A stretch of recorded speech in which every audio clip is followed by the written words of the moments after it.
अनंतनाग के शेतपुरा बिजबिहाड़ा में जम्मू कश्मीर पुलिस और सिक्योरिटी फोर्सेस के साथ इनकाउंटर में 2 मिलिटेंट मारे गए हैं। तफसीलात के मुताबिक इलाके में मिलिटेंटों की मौजूदगी की एक मुसद्दका इत्तला के बाद पुलिस और फोर्सेस ने इलाके का मुहासरा किया और इस दौरान वहां पर मौजूद मिलिटेंटों ने फोर्सेस पर फायरिंग की, जिसके बाद जवाबी कार्रवाई के दौरान एक मुख्तसर इनकाउंटर के बाद 2 मिलिटेंट्स को मार गिराया गया। फोर्सेस ने जाय वारदात से हथियार और गोली बारूद के अलावा काबिल एतराज मवाद भी बरामद करने किया है। इलाके में अब भी सर्च ऑपरेशन जारी है, जबकि इलाके को जाने वाले रास्तों को भी सील कर दिया गया। अमन व कानून की बहाली की गर्ज से पूरे बिजबिहाड़ा व मुत्तसिल इलाकों में मोबाइल इंटरनेट खिदमात को बंद कर दिया गया।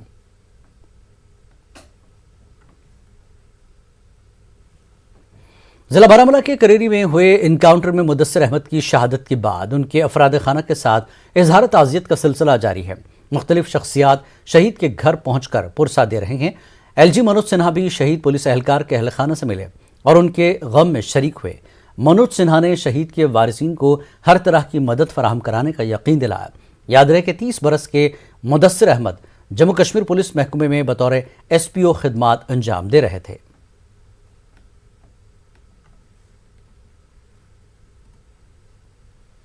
बहुत ही बड़ा शुक्रगुजार हूँ कि जो इतने सफ़र करके यहाँ उड़ी में तहसीद के लिए पहुँचे, तो मैं अपने दिल की गहराई से उनका शुक्रिया अदा करता हूँ। तो कोई आश्वासन मिला उनकी तरफ से आपको? सरकारी नौकरी है? मुझे कुछ नहीं, ना तो मैंने उनसे कोई नौकरी के बारे में कोई डिमांड की, ना तो उन्होंने ही मुझे उसके बारे में कोई चीज़ कही जी। क्योंकि आज गवर्नर साहब फातिहा के लिए आए थे, ना तो वो नौकरी देने आए थे, ना तो मुझे आज नौकरी मांगने का उनसे कोई हक था। तो आखिर वो एक स्टेट के मालिक हैं, उन्हें हर चीज़ पे नज़र है, रोशन है। ये वो भी जानते हैं कि एक रिटायर्ड पुलिस अफसर का बेटा शहीद हुआ तो उनके घरों में भी प्रॉब्लमें 10 हो सकती हैं, लेकिन वो चीज़ें आज हम जायद नहीं कर सकते। हाँ, मुझे बड़ी खुशी हुई कि हमारे गवर्नर साहब उड़ी पहुँचे इस मौसम में, और शायद नासाज होने के कारण भी वो आकर के उड़ी पहुंचे। ये तो मुझे बहुत ही बड़ा इसका इतना एहसास है, मैं कभी जिंदगी भर में भूल ही नहीं सकता हूँ। और उन्होंने कहा कि जिस वक्त भी आप हमारे पास आओगे, आपके लिए दरवाज़ा खुला है, जब भी चाहोगे आप मेरे पास आ सकते हैं। तो आज मेरा ये जायज़ मैंने मुनासिब नहीं समझा कि मैं आज गवर्नर साहब से कोई ऐसी चीज़ कहूँ। मेरे ज़मीर ने मुझे इसके बारे में कोई इजाज़त नहीं। PDP सदर महबूबा मुफ्ती ने जम्मू कश्मीर हाई कोर्ट की जानिब से गोल रामबन के नौजवान की कब्र कुशाई के हुक्म का खैर मकदम किया।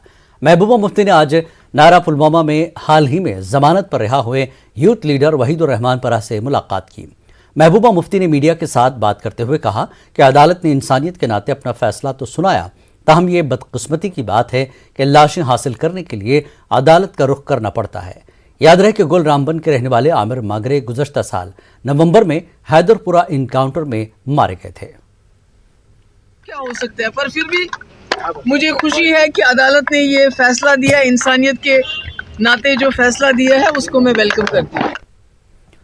शिमाली कश्मीर में बॉर्डर सिक्योरिटी फोर्सेस के DIG ने सरहद पर एक तकरीब मुनाकिद की। इस मौके पर उन्होंने वाज़ेह किया कि BSF सरहदों पर मिलिटेंसी सरगर्मियों से निपटने के लिए तैयार है और सरहद पार बनाए जाने वाले मंसूबों को हर वक्त नाकाम बनाया जाएगा।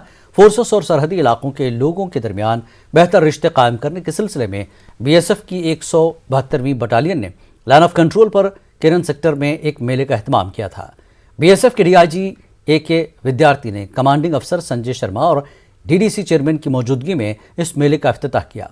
इस दौरान किशन गंगा दरिया पर मुख्तलिफ प्रोग्राम मुनक्किद किए गए। कुपवाड़ा में DDC चेयरमैन इरफान पंडितपुरी के अलावा BDCs, फौज, पुलिस और फोर्सेस के आला अफसरान भी तकरीब में शरीक थे। इस मौके पर एक मुफ्त मेडिकल कैंप लगाकर लोगों को इलाज की सहूलत और मुफ्त अद्वियात फराहम किए गए, जबकि जिस्मानी तौर से नाक़िज़ अफराद में व्हील चेयर और नौजवानों में खेल कूद के किट्स भी तकसीम किए गए।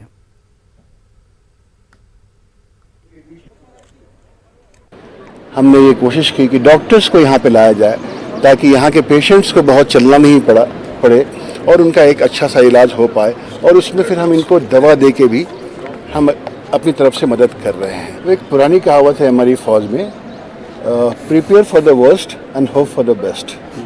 तो हम आशा करते हैं कि सब कुछ आगे भी अच्छा रहेगा बट तैयारी तो हमें हर सिचुएशन की करनी ही पड़ेगी। BSF के भी हम शुक्रगुजार रहे क्योंकि उन्होंने अपना कीमती वक्त निकाल कर यहाँ पर एक मेडिकल कैंप किया कि बीमारों को दवाई दिलाई, और ऐसा माहौल रहने से इंसान की एक ज़िंदगी का मुस्तकबिल नया स्टार्ट होता है। जनूबी कश्मीर में अमरनाथ यात्रा ट्रैक से एक नामालूम शख्स की लाश बरामद की गई है। ये लाश बज़ाहिर किसी मुस्लिम शख्स की है। लाश को शेषनाग के मकाम से बरामद कर लिया गया है और बताया जाता है कि लाश मस्क हालत में है और ये कई माह पुरानी हो सकती है। SDRF की मदद से लाश को पहलगाम के अस्पताल पहुंचाया गया है और पुलिस ने इस ज़िम्न में मामला दर्ज करके मज़ीद तहकीक़ात शुरू कर दी है। हालिया दिनों फरसल कुलगाम में हुए सड़क हादसे में मकामी नौजवान शदीद तौर पर जख्मी हो गया था। यह नौजवान आज श्रीनगर के अस्पताल में जख्मों की ताब न लाकर दम तोड़ बैठा। नौजवान की शनाख्त 16 साला दाऊद अहमद जरगर साकिना धोबी मोहल्ला फरसल के तौर हुई है। महलूक की लाश जो ही उसकी आबाई इलाके में पहुंचाई गई तो वहां सफ़े मातम बिछ गई और उसे पुरनम आंखों से सुपुर्द खाक किया गया। और वहीं उधमपुर जिले में एक बस पलट जाने से 25 मुसाफिर जख्मी हुए। जम्मू श्रीनगर शाहराह पर जम्मू से डोडा जाने वाली बस पलट गई। हादसे के बाद पुलिस मकाम पर पहुंची और डिस्ट्रिक्ट अस्पताल उधमपुर मुंतकिल किया। शदीद जख्मी 6 मुसाफिरों को GMC जम्मू रेफर किया गया। पुलिस मामले की जांच कर रही है।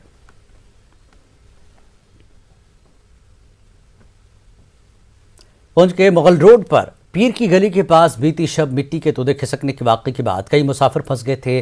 6 गाड़ियां ऐसे मकाम पर फंस गई थी जहां मोबाइल नेटवर्क नहीं था और वहां पत्थर खिसकने का ज़्यादा खदशा था। ताहम ऐसे में फौज और पुलिस की रेस्क्यू टीमें फौरी तौर पर वहां पहुंच गई। रेस्क्यू टीम ने सड़क से मलबा साफ किया। एक खातून, एक बच्चा समेत 10 आम शहरियों को बचाया गया और उन्हें पोशाना के फौजी पोस्ट पर पहुंचाया गया था, जहां उन्हें रिफ्रेशमेंट दिया गया और गर्मी का इंतजाम किया गया। मकामी अफराद ने फौज के रोल को सराहा। मानसर मोड़ में हम फंस गए थे, काफ़ी बुरी तरीके से फंस गए थे, तो हमें कोई मिल नहीं रहा था, इसलिए हमने फ़ोन करा DSP सर को, नीचे फ़ोन किया और यहाँ पोशाना में फ़ोन किया हमने, तो यहाँ पे हमें रेस्क्यू टीम ने हमें बहुत सपोर्ट किया, यहाँ से ऊपर से निकाला हमें। तो मैं बहुत हाईली थैंकफुल हूँ आर्मी की और पुलिस की कि इन्होंने हमें निकाला और हमें अच्छा वो रिस्पांस दिया। श्री अमरनाथ श्राइन बोर्ड के चीफ एग्जीक्यूटिव अफसर नितेश्वर कुमार ने कहा कि किसी भी यात्री और यात्रा में शामिल दीगर अफराद को रेडियो फ्रिक्वेंसी आइडेंटिफिकेशन टैक्स के बगैर यात्रा पर जाने की इजाज़त नहीं दी जाएगी। याद रहे कि सालाना अमरनाथ यात्रा 2 साल के वक्फे के बाद दोबारा शुरू हो रही है। अमरनाथ यात्रा 30 जून को शुरू होगी और 11 अगस्त को इख्तिताम पजीर हो जाएगी। नितेश्वर कुमार के मुताबिक RFIDs से वो ये जान सकेंगे कि कौन सा यात्री कहाँ पर है। यहाँ तक कि मकामी ताजरों को भी टैग लगाए जा रहे हैं। याद रहे कि जुमे को पुलिस महकमे के आला हुकाम ने यात्रा के सिलसिले में अहम जायजा मीटिंग की थी और आला सतह पर हिफाजती इंतजामात का तफसीली जायजा लिया था। दायित्व के निर्वहन में ये आवश्यक है कि जो सुविधाएं हम इस बार दे रहे हैं वो पिछले सालों से बेहतर है और कोशिश करेंगे कि आने वाले वर्षों में ये सुविधाएं और बेहतर हों। RFID टैग के ये होने से सबसे बड़ी सुविधा ये होगी कि हर यात्री को जो भी यात्रा एरिया में होगा उसको हम पहचान सकेंगे, देख सकेंगे कि वो कहाँ है, किस स्ट्रेच में है। इससे बहुत सारे फ़ायदे हैं और सबसे महत्वपूर्ण फ़ायदा है कि सबको पता रहेगा कि कोई अनऑथराइज्ड आदमी जो है जिसके पास RFID का टैग नहीं है, अगर वो वहाँ कहीं इस यात्रा के एरिया में आता है तो जो सुरक्षा एजेंसियां हैं वो उसे पहचानने में मुस्तैदी से अपना काम कर पाएंगी। जहाँ से भी आप हमारी यात्रा में पहली बार शामिल होइएगा, बिना RFID टैग के हम आपको घुसने नहीं देंगे। तो यदि आप एयरपोर्ट के थ्रू आ रहे हैं तो हम एयरपोर्ट पे RFID की व्यवस्था रखेंगे। आप अगर रेल से आ रहे हैं, रेलवे स्टेशन पे कटरा पे, तो हम वहाँ भी RFID की व्यवस्था रखेंगे। आप जम्मू आ रहे हैं तो जम्मू पे भी हम व्यवस्था रखेंगे। अगर आप रोड से आ रहे हैं तो रोड में भी जहाँ पहली बार आप हमारे UT में एंटर करेंगे हम वहाँ RFID की व्यवस्था रखेंगे। तो सभी से जो भी इसमें स्टेक होल्डर हैं, चाहे पोनी वाले हैं, चाहे लोकल स्थानीय टेंट वाले हैं, चाहे बाहर से जो लंगर के भाई बंधु आ रहे हैं, उन सबसे यही अनुरोध है कि हमने सुरक्षा के दृष्टिकोण से एक नई पहल शुरू की है, तो इसका पालन करें और इससे लोगों में एक सुरक्षा की बहुत बेहतर भावना अंदर महसूस होगी।